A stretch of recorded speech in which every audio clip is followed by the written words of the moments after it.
4장 22절서부터 31절까지 말씀입니다.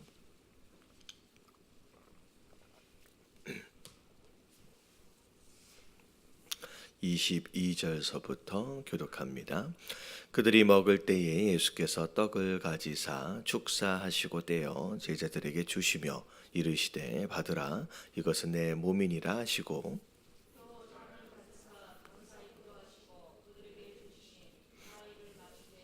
이르시되 이것은 많은 사람을 위하여 흘리는 내 피 곧 언약의 피니라.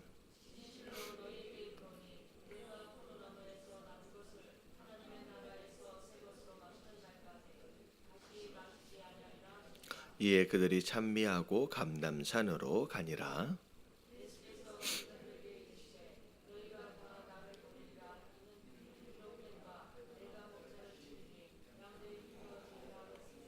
그러나 내가 살아난 후에 너희보다 먼저 갈릴리로 가리라.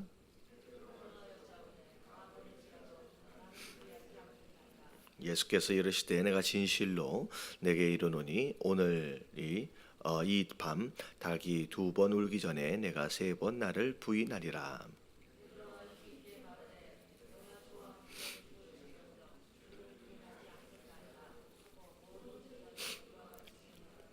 아멘. 예수님께서 제자들과 함께 마지막 유월절 만찬을 이제 하시는 가운데 어제 말씀에 보니까 이제 가룟 유다가 예수님을 팔자다라고 하는 것이 이제 결국 드러나게 되고요. 가룟 유다는 이제 떠나게 됩니다. 자기가 할 일을 위해서 떠나게 되고 나머지 남아 있는 11명의 제자와 예수님이 이 마지막 유월절 만찬을 이제 함께 하시게 됩니다. 자, 그런 가운데 이제 앞에 22절부터 나오는 내용이 우리가 이제 알다시피 성찬식의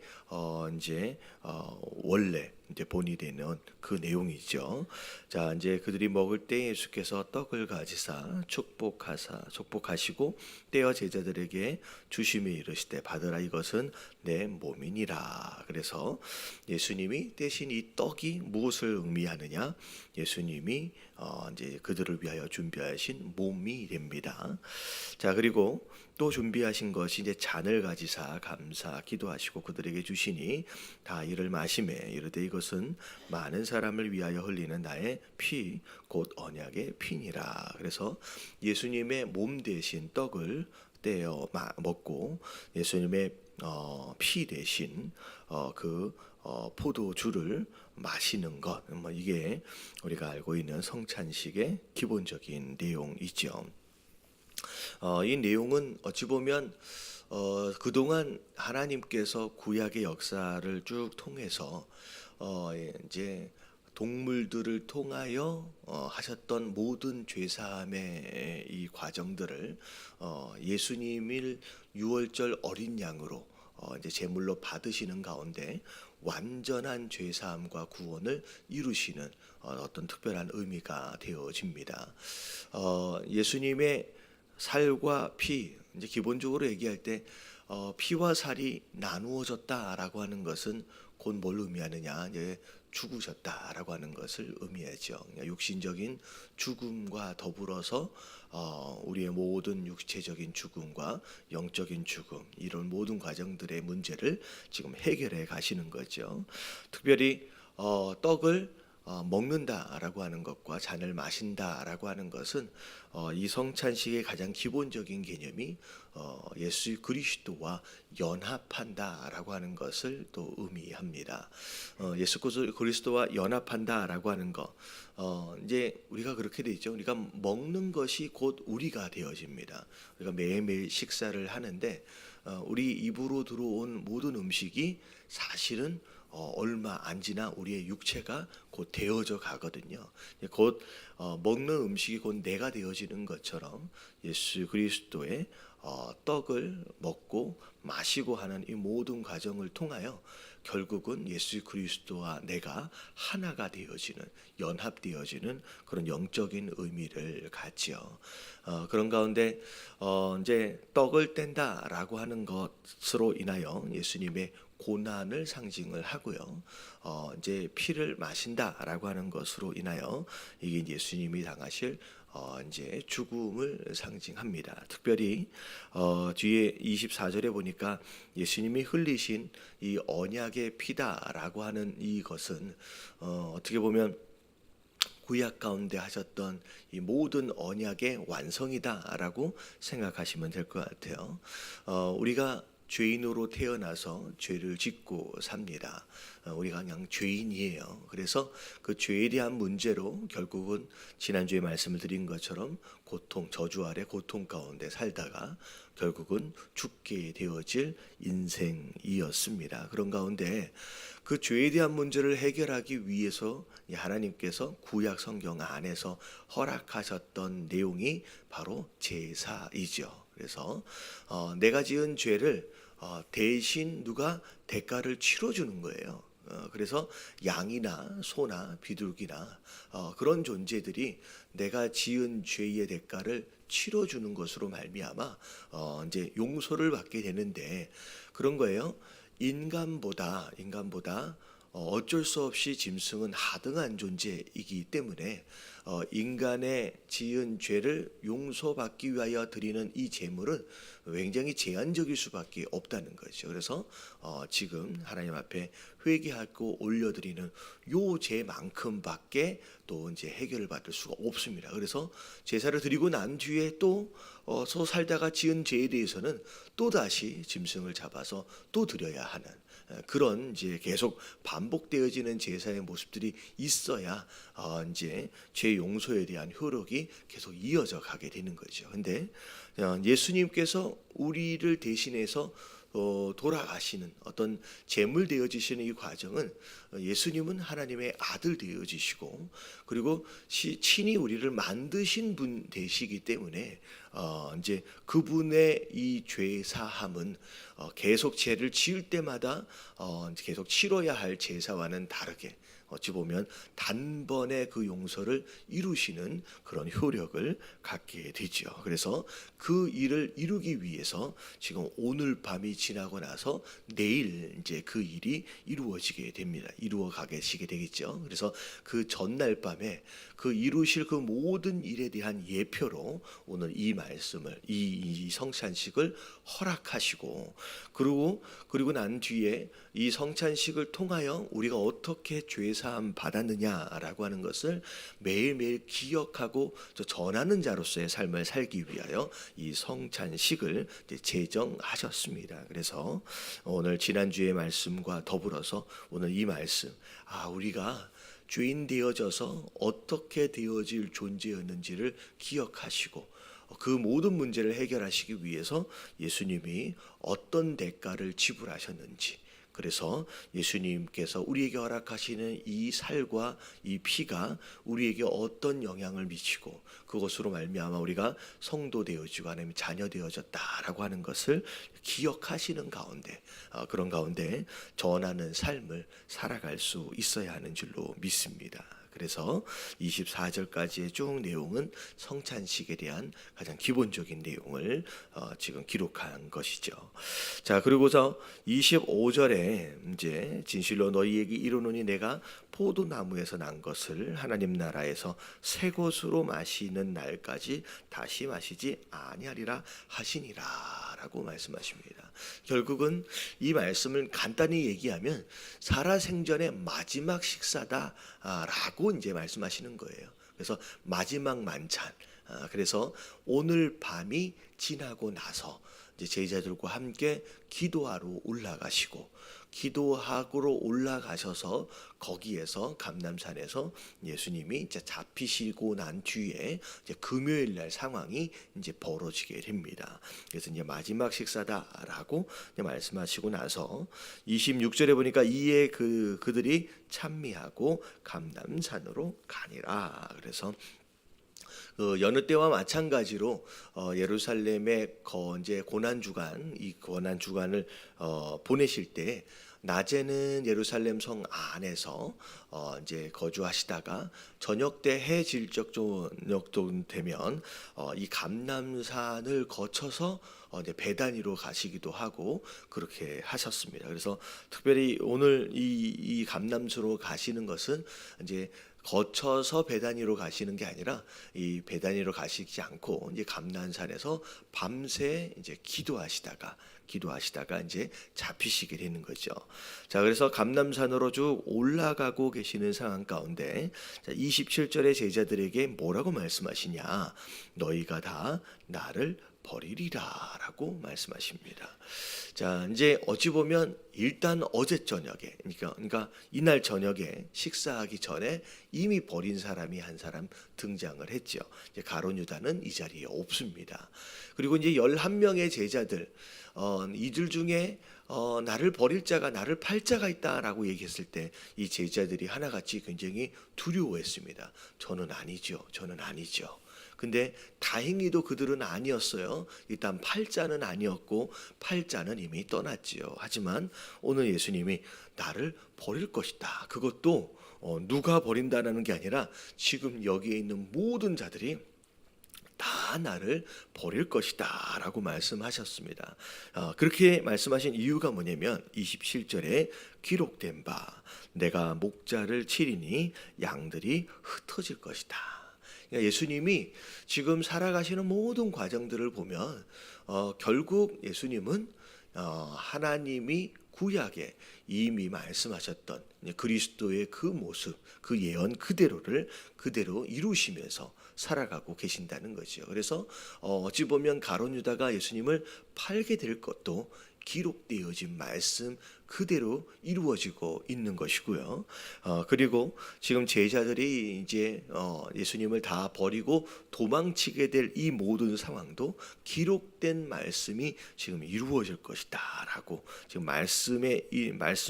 말씀대로 이루어질 것을 지금 예수님이 제자들에게 말씀하고 계시죠. 그런데 이제 중요한 건 뭐냐면 28절에 그러나 내가 살아난 후에 자, 분명히 예수님이 계속 부활을 말씀하시죠. 하지만 지지난주에 말씀드렸다시피 제자들이 이 부활에 대한 내용을 계속 반복해서 들음에도 불구하고 부활하신 예수님 그 상황에서 한 명도 기억하지 못합니다. 근데 계속 말씀하고 계세요. 내가 살아난 후에 너희보다 먼저 갈릴리로 가서 내가 기다릴 것이다 라고 미리 말씀하십니다. 자, 그랬을 때 자, 이제 이 제자들의 반응이 어떠했느냐라고 하는 것인데 29절에 보니까 베드로가 여짜오되 자, 다 버릴지라도 자, 여짜오되가 아니에요. 이 영어로 보면 declare라고 나와 있어서 이건 자기가 장담한 겁니다. 자기가 뭐라 그럴까요? 선포하는 것처럼. 그러니까 이 베드로가 예수님 사실은 이 베드로가 여짜오되가 맞아요. 이래야 되는 게 맞아요. 그러니까 말씀대로 너희가 나를 다 버리고 떠날 것이다라고 지금 예수님이 예언하시는 거잖아요. 지금 예수님이 말씀하신 것이 하나도 이루어지지 않은 것이 없습니다. 지금 다 이루어지고 있거든요. 이루어지고 있는 것을 다 보고 있다라고 한다면 제자들과 더불어 이 베드로의 반응이 어떠했느냐? 베드로가 여짜오되 뭐라고 나와야지 정상이냐면 예수님 그러면 제가 어떻게 해야 합니까? 예수님 우리가 그러면 어떻게 해야 합니까? 우리가 버린다고 도망간다고 얘기를 하니까 어떻게 해야 합니까? 라고 물어야 되는데 베드로는 뭐라고 얘기했어요? 여쭌 게 아니에요. 다 버릴지라도 나는 그러하지 않겠나이다. 다시 말하면 지금 예수님 말씀하시는 게 맞다는 거에 틀린다는 거예요. 당신이 말하는 게 틀리다는 얘기예요. 이렇게 되면 안 되는. 그러니까 우리가 하나님의 말씀을 들을 때 하나님은 우리의 연약함을 다 아십니다. 그러니까 이게 어떻게 보면 팔게 될지와 어찌 보면 버리게 될지 이 모든 내용들을 하나님 예수님은 이미 다 알고 말씀하고 계시는 거예요. 자, 우리 성경에 나와 있는 이 모든 내용들이 우리 연약하다고 말씀하시고요. 우리가 시험에 들 수 있다라고 말씀하시고 언제든지 우리도 넘어질 수 있다라고 말씀하시는. 근데 스스로 이 얘기는 나를 위한 예배, 내 얘기하기가 아니라 남인을 위한 예배. 자기는 이 말씀하고 별로 상관이 없는 것처럼 자기는 시험 들 일도 없고요. 자기는 넘어질 일도 없고요. 굉장히 자기 스스로에 대해서 굉장히 뭐랄까 과신한다 그럴까요? 자기 믿음에 대해서 굉장히 과신하는 경향들이 많이 있거든요. 근데 우리가 이런 말씀들이 있을 때 우리가 좀 겸손해질 필요가 있다라는 거죠. 이 베드로의 호언장담이라고 하는 이 모습 자체가 우리의 모습하고 이렇게 크게 다르지 않습니다. 별일이 없을 때는 되게 믿음이 좋은 줄 알아요. 나는 평생 시험 안 들 것 같고 안 삐질 것 같고 안 넘어질 것 같고, 근데 그렇지가 않아요. 왜냐하면 주변에 수많은 사람들이 시험 들어 넘어지는 모습들을 보잖아요. 주변에 뭐 성도들뿐만 아니라 무슨 장로가 돼도 목사가 돼도 뭐 시험 들어 넘어지는 사람이 얼마나 많습니까? 심지어 교회를 떠나고 심지어 믿음을 떠나는 자들이 그 믿음 있다라고 하는 많은 사람들이 많이 우리가 보잖아요. 근데 그들이 우리보다 믿음이 적기 때문에, 믿음이 약하기 때문에 그렇지 않아요. 다 똑같아요. 그러니까 이런 말씀들을 들으면서 본인 믿음에 대하여 지나치게 장담하고 과신하는 것 또한 어찌 보면 교만일 수 있다라는 거예요. 그러면 이런 내용들을 통하여서 하나님, 나도 언제 어느 상황이 되면 하나님 나도 넘어질 수 있는, 시험에 빠질 수 있는, 자빠질 수 있는 똑같은 연약한 그런 죄인입니다 라고 하는 것을 스스로 인정할 줄 알고, 나는 절대로 안 넘어져가 아니라 오히려 거꾸로 하나님, 내가 어떻게 해야 합니까? 내 믿음 없음을 주님 도와주시옵소서 라고 하는 그런 겸손한 마음이 우리 안에 있어야 하는 줄로 믿습니다. 그래서 사실은 베드로가 엿줍는 게 맞는 거예요. 근데 이 베드로가 엿줍지 않고 뭐라고 얘기하느냐? 다 버린다라고 할지라도 나는 그렇지 않을 겁니다 라고 아주 장담을 했다라고 하는 것이죠. 그런 가운데 예수님 뭐라고 말씀하세요? 내가 진실로 내게 이르노니 오늘 이 밤 닭이 2번 울기 전에 내가 3번 나를 부인할 것이다 라고 굉장히 자세하게, 심지어 네가 나를 버리고 갈 뿐만이 아니라 떠날 뿐만이 아니라 너는 나를 부인할 것이다. 이게 나중에 우리 나오잖아요. 예수님 맨 처음에 이 베드로가 예수님 나는 모른다라고 했다가 나중에는 예수님을 향하여 뭐라 그래요? 저주까지 할 정도로 그렇게 무너져 버리는 모습을 이제 보게 되지요. 그러면서 그렇게 장담했던 자기가 한순간에 그 불과 몇 시간도 지나지 않아서 무너져 버리는 자기 모습을 보면서 그 자리에서 눈물을 흘리게 되는 그런 모습 또한 우리가 알고 있는 것처럼, 우리가 정말로 1시간 2시간도 못 가요. 우리의 믿음이. 사실은 믿음은 그런 거예요. 지금 베드로는 여태껏 살아왔던 베드로의 모습과 앞으로 이제 나중에 보면 이제 누구죠?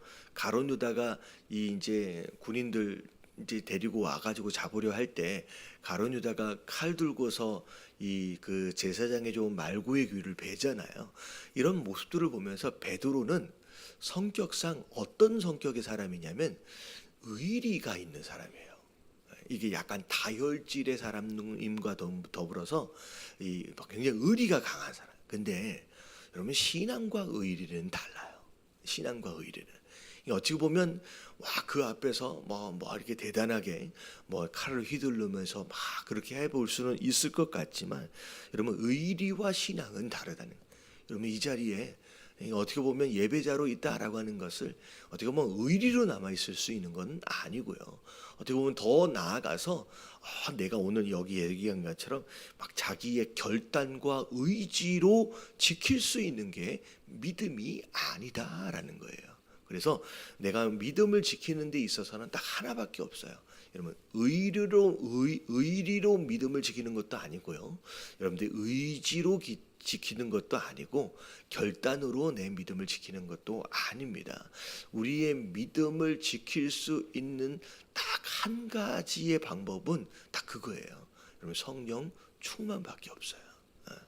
여러분 이게 이제 결국은 복음서 안에서의 베드로의 모습, 제자들의 모습입니다. 사실은 이렇게 얘기했는데도 31절에 보니까 베드로가 힘있게 말하되 내가 주와 함께 죽을지언정 죽겠다는 거죠. 이게 어떻게 보면 의리예요. 주를 부인하지 않겠나이다 하고 모든 제자들도 서로 질세라 나도 그렇습니다. 나도 그 마음입니다. 라고 이제 이야기했다라는 것이죠.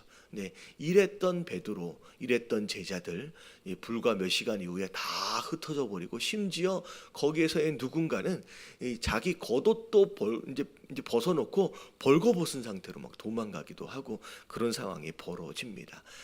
결국은 나중에 예수님이 부활하셨음에도 불구하고 예수님 어떻게 해요? 갈릴리에 다시 고기 잡으러 갈 수밖에 없는 것이 베드로와 그 제자들의 모습이었고요. 하지만 이 복음서의 제자들과 베드로는 그랬지만 나중에 사도행전에 들어와서 성령 충만을 받고 나서는 어떻게 돼요? 이 베드로와 제자들이 달라져요. 심지어 예수님을 못 박아 죽였던 그 공회 앞에 섰음에도 불구하고 베드로가 두려워하지 않습니다. 아시다시피 요 말씀이 좀 지나면 베드로가 누구 앞에서 예수님을 부인하고 저주했느냐? 그 제사장 집 안에 그냥 거기에 그냥 여종 하나가 뭐라고 얘기했는데 그것에 겁을 먹어가지고 그것 때문에 예수님을 부인하고 저주했거든요. 그랬거든요. 근데 이 성령의 충만함을 받고 나서 이 베드로와 제자들이 얼마나 담대하느냐? 실제로 예수님을 죽이기로 결단을 했던 그 공회에서 그 공회 앞에 섰음에도 불구하고 내가 너를 기쁘게 해드리리라, 하나님을 기쁘게 해드리리라 라고 담대하게 얘기할 정도로 어마어마한 담대함을 가지고 믿음을 지키는 모습을 보게 되죠. 여러분 이게 믿음을 지키는 게 의리도 아니에요. 내 의지와 결단도 아니에요.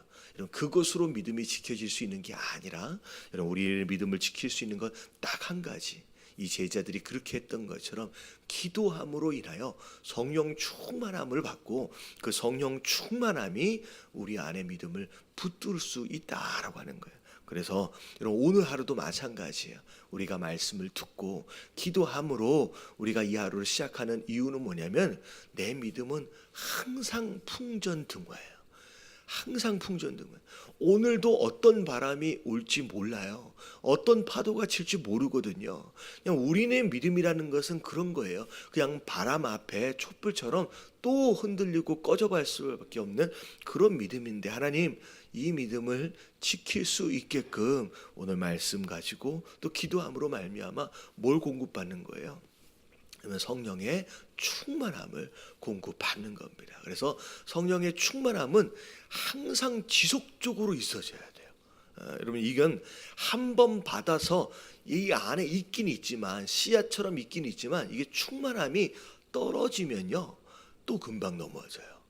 그래서 성령 충만함을 오늘도 함께 기도하시는 가운데 더 충만하게 채워서 오늘도 이 믿음을 가지고 또 승리할 수 있는 그런 성도들이 될 수 있도록 여러분 이 아침에 또 기도하고 준비하시길 주님 이름으로 축원합니다.